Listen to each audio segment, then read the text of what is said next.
Hey everyone, good morning all of you. Welcome to Pinnakia Point. Hope all good, everything fine, and you must are doing well great. Uh, तो रोज़ की तरह हम news देखेंगे, 3-4 topic है। तो चलिए हम देखते हैं।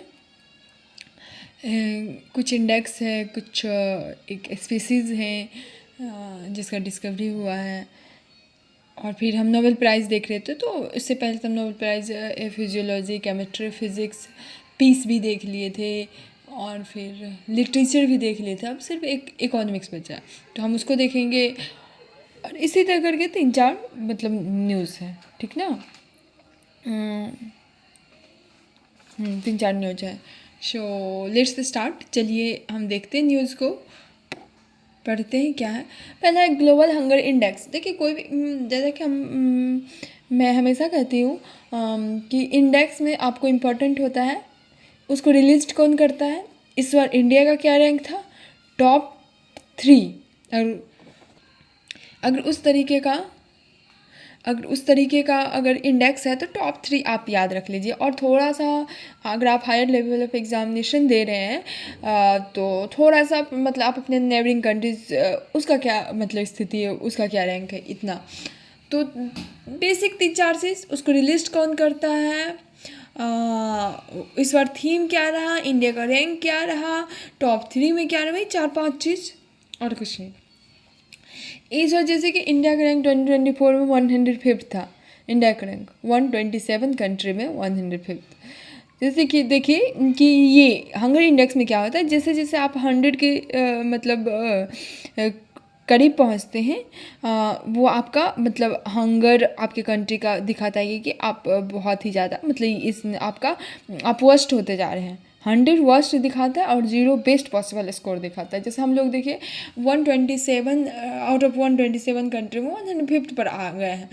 तो कहीं ना कहीं हम लोग को मतलब इंडिया को किस कैटेगरी में रखा है, इंडिया को सीरियस कैटेगरी में रखा गया। फॉर हंगर लेवल्स सोचिए, इंडिया का सीरियस कैटेगरी, ये भी याद रखना। हाँ अगर देखा जाए तो पाकिस्तान और अफ़गानिस्तान के बाद है, मतलब इससे अच्छा पाकिस्तान और अफ़गानिस्तान इस तरीके से कहा गया है। जैसे बांग्लादेश, नेपाल और श्रीलंका को मॉडरेट कैटेगरी में रखा गया है, ठीक है। और थोड़ा सा हम देख लेंगे इस हंगर को कब शुरू किया। तो पहली बार इसका पब्लिश 2016 में हुआ था। तो उस समय तो IFPRA के द्वारा, लेकिन अभी अगर पूछेगा तो वर्ल्ड हंगर हाई लाइफ और कंसर्न वर्ल्ड वाइड 2027 से ये दोनों इंस्टीट्यूशन मतलब इसको देखता है। एनुअली है, हर साल होता है।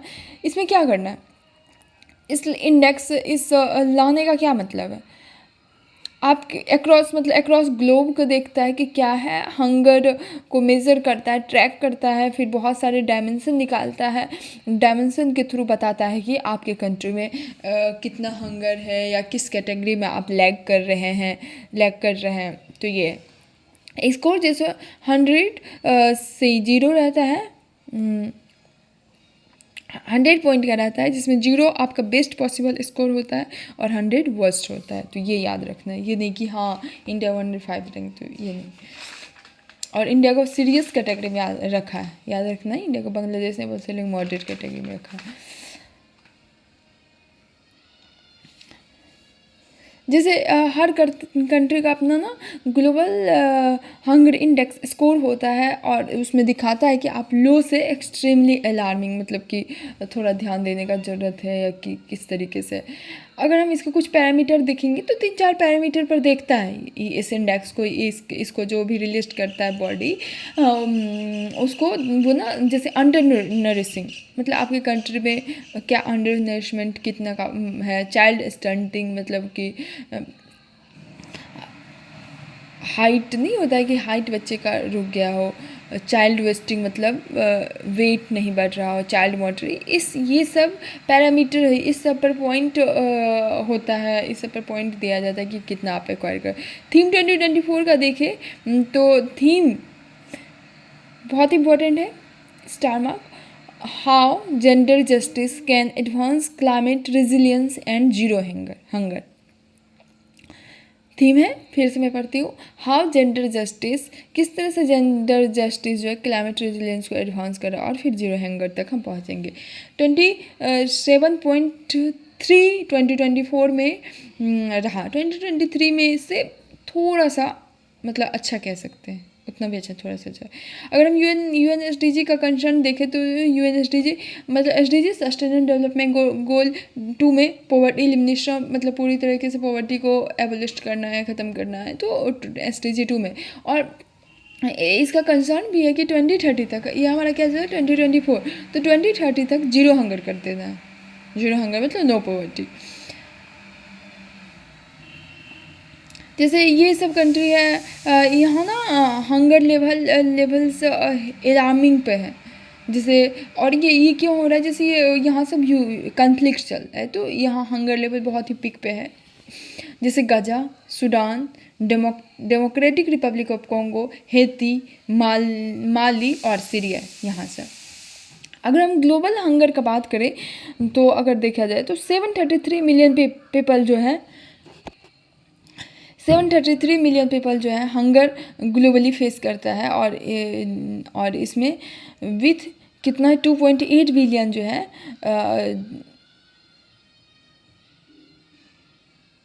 733 बिलियन पीपल फेस हंगर, और जिसमें 2.8 बिलियन जो है जिसको एक हेल्दी डाइट एफोर्ड नहीं कर पाता है।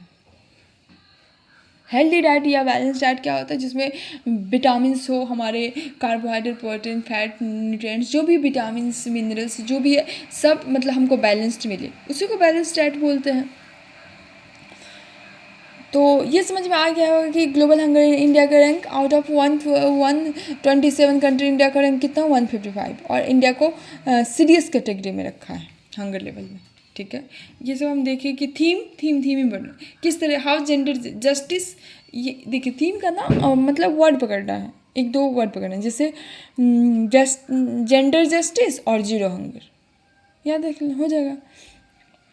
अगला है space based surveillance mission. SBS mission क्या है, इसको ना कैबिनेट सेक्रेटरी कैबिनेट कमेटी के द्वारा कैबिनेट कमेटी ऑन सिक्योरिटी का जो होता है उसके द्वारा अप्रूव कर देगा, और इसका फेज 3 चल रहा है, जिसमें कहा गया है कि 22 स्पाई मतलब क्या होता है, जासूसी।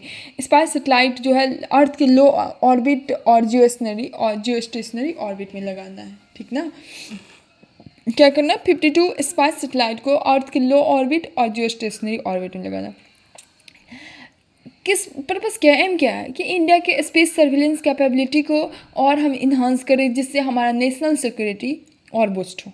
ठीक है, मैनेज्ड इसको वही देखता है, नेशनल सिक्योरिटी काउंसिल सेक्रेटरीट, और इसमें डिफेंस स्पेस एजेंसी इसके द्वारा मैनेज होता है, जो भी फंडिंग हो, जो भी कुछ हो। मिनिस्ट्री ऑफ डिफेंस इसमें आ जाएगा। और क्या होता है, जैसे हमारे आर्मी, नेवी, एयरफोर्स, प्रत्येक ब्रांच का आर्म फोर्स के पास ना एक डेडिकेटेड सेटेलाइट होता है इस स्पेसिफिक ऑपरेशन के लिए। SBS-1 2021 में आया था, जिसमें 4 सेटेलाइट इसको दिया था, कार्टोसैट 2N, कार्टोसैट 2B, रोज-B और रिसेट 2। SBS-1 आया 2001 में, और हम देख रही हैं 3 फेज। और ये कब 2001 में आया था, वाजपेयी गवर्नमेंट, जब हमारे अटल बिहारी वाजपेयी का सरकार चला 2000। अब हम SBS-2 देखें तो 2013 में आया था। इसमें 6 सेटेलाइट को लॉन्च किया गया था, Cartosat 2C, Cartosat 2D, Cartosat 3A, Cartosat 3B, Microsat 1 और रिसेट 2 अगर हम इसमें देखेंगे कैबिनेट कमेटी का बात हुआ, तो ये एक्स्ट्रा कॉन्स्टिट्यूशनल बॉडी होता है, PM के द्वारा हेड होता है। कॉन्स्टिट्यूशनल स्टेटस तो नहीं गया है, लेकिन इस तरीके से ही मतलब इसके रूल्स ऑफ बिजनेस में इसके वर्क को प्रोवाइड इस तरीके से इसके बारे में दिया गया है। ऑर्गेनाइज्ड पर्पस के लिए काम करता है, जैसे स्टैंडिंग और एडहॉक कमेटी की 2 तरह का होता है। स्टैंडिंग परमानेंट होता है और एडहॉक टेम्प्रोरी। अगर आप कोई भी मतलब किसी भी चीज़ के लिए अगर आप ला रहे हैं, अलग से कोई बिल आया, कुछ भी आया, या कोई भी कुछ भी चीज़ पास करना हो, उसके लिए एडहॉक कमेटी। और फिर जैसे ही काम once the purpose is completed, this committee is dissolve, मतलब आप उसको डिजॉल्व कर सकते हैं। अगर हम थोड़ा सा हम देख लेते हैं मतलब फीचर्स इंडिया कैबिनेट कमेटी और सिक्योरिटी का, मतलब इसका फैक्ट्स देख लेते हैं। जैसे हेड, इसको भी ना पीएम के द्वारा हेड के, इसके मेंबर जैसे फाइनेंस कमीशन, फाइनेंस कॉर्पोरेट के वाले होते हैं, home affairs, defence, external affairs.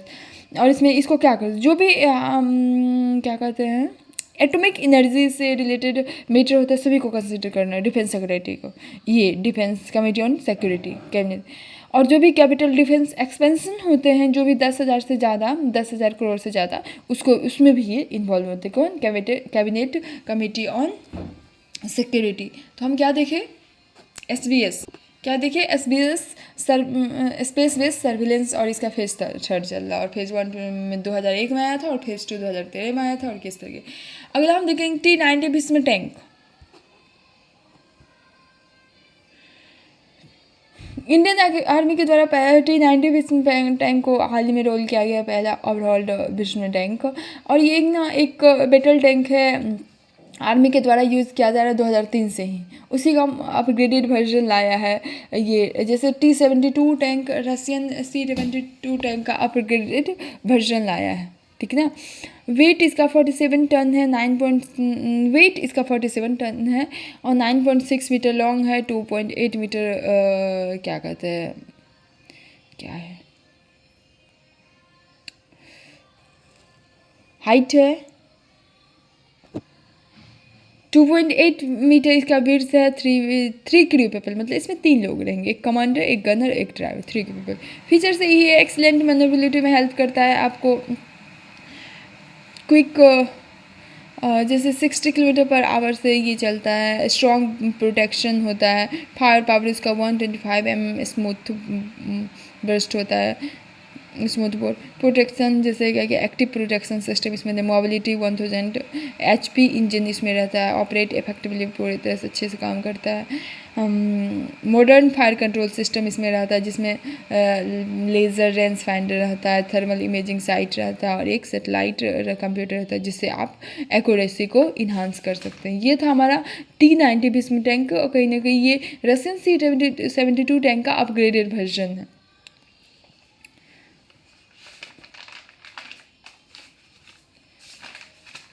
अगला है हमारा क्या है, कैफेफाइकस एल्पराजी। इसकी कल्टीवेशन को इंडियन गवर्नमेंट के द्वारा मतलब प्रमोट किया। ये क्या है, एक तरह का एक नन नेचर इन्वेजिव स्पीसीज़ है। और सीवीड, वो सीवीड जो खास करके फिशरमैन सब के लिए इम्पोर्टेंट होता है, जो भी, तो वही इसके कल्टीवेशन को गवर्नमेंट के द्वारा प्रमोट किया गया है। एक नन नेचर मतलब इन्वेसिव का, नन नेचर इन्वेसिव का स्पीसीज है। ये रेड सीवीड का स्पीसीज ही है, कैफेफाइकस एल्पराजी। इसके कल्टीवेशन में जैसे कि कैट्रिजन, इसमें ना हाई कंटेंट रहता है कैट्रिजन क्या करती है, एक नेचुरल थिकर स्टेबलाइजर के रूप में काम करता है। जैसे आपको फूड में, कॉस्मेटिक में, फार्मास्यूटिकल इंडस्ट्री, ये सब में यूज होता है। नॉर्मल आप लोग इसको पैप्सी कह सकते हैं। पैप्सी मतलब सीवीड इन तमिल में सीवीड कहा जाता है। इसका ये कैफेफाइकस एल्पराजी ये various species marine non flowering algae, खास करके आप एल्गी का जो ओशियन और जो भी वाटर बॉडी में मिलते हैं, जैसे ग्रासिलिया, सरगेसम, ये सब होता है ना, ये सरगेसम, इसका दवाई शो में भी यूज किया जाता है। हैबिटेट देखें तो ये प्राइमरी ना ट्रॉपिकल रीजन में थ्राइव करता है। IUCN के द्वारा वर्ल्ड्स 100 मोस्ट इन्वेसिव स्पीसीज में इसको one of world's most 100 most invasive species में रखा है। गवर्नमेंट का एफर्ट, गवर्नमेंट जो है एक एक्वाकल्चर इकोनॉमी को भी डेवलप कर रहा है, जिससे कि इसको रिकॉग्नाइजेशन मिले, और सीवीड को हम सीवीड डेवलपमेंट हम कर सके, ग्रो कर सके 10% एनुअली। सीवीड फार्मिंग एक तरह से एक लिवलीहुड का अनदर फॉर्म ऑफ जीविकोपार्जन का है, जो कि फिशरमैन कम्युनिटी को कहीं ना कहीं लाइवलीहुड देता है। चैलेंजेस इस कल्टीवेशन यही है कि इनिशियल स्ट्रगल होता है, जैसे सीड डिस्ट्रीब्यूशन या कुछ भी इस तरीके से नहीं हो पाता है इनिशियल प्रोडक्टिव इसका 2023 से घटते जा रहा है। करेंट अगर इशू अगर अभी का मतलब क्या इसके लिए इशू हो रहा है या दिक्कत हो रहा है, तो हीट बढ़ते जा रहा है, सैलिनिटी समुद्र का हाई सैलिनिटी होते जा रहा है, स्ट्रॉन्ग ओशन करेंट आ रहा है। आए दिन हम देखते रहे कितने सुनामी ये साइक्लोन सब आते जा रहे हैं। डेवलप्ड लोस्ट कॉस्ट बढ़ते जा रहा है, मार्केट प्राइस घटते जा रहा है, जैसे 30 से 32 रुपया पर केजी का दाम होता है। गवर्नमेंट का इनिशिएटिव आया था जिसमें नीति आयोग के द्वारा पब्लिश किया गया था एक स्ट्रेटेजी, जिसमें कहा गया था सीवीड के कल्टीवेशन और प्रोसेस को जून 2024 में हम एक तरह के एक डॉक्यूमेंट लाएंगे। अगला है हम ये बाद में हो गया।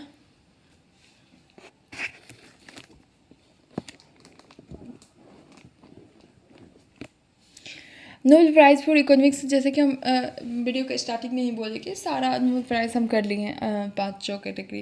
अब ना इकोनॉमिक्स हम देखेंगे। नोबेल प्राइज़ फॉर इकोनॉमिक्स 2024 का 3 पर्सन को जॉइंटली मिला है, Daron Acemoglu, Simon Johnson, James A Robinson. Daron Acemoglu, Simon Johnson, James Robinson.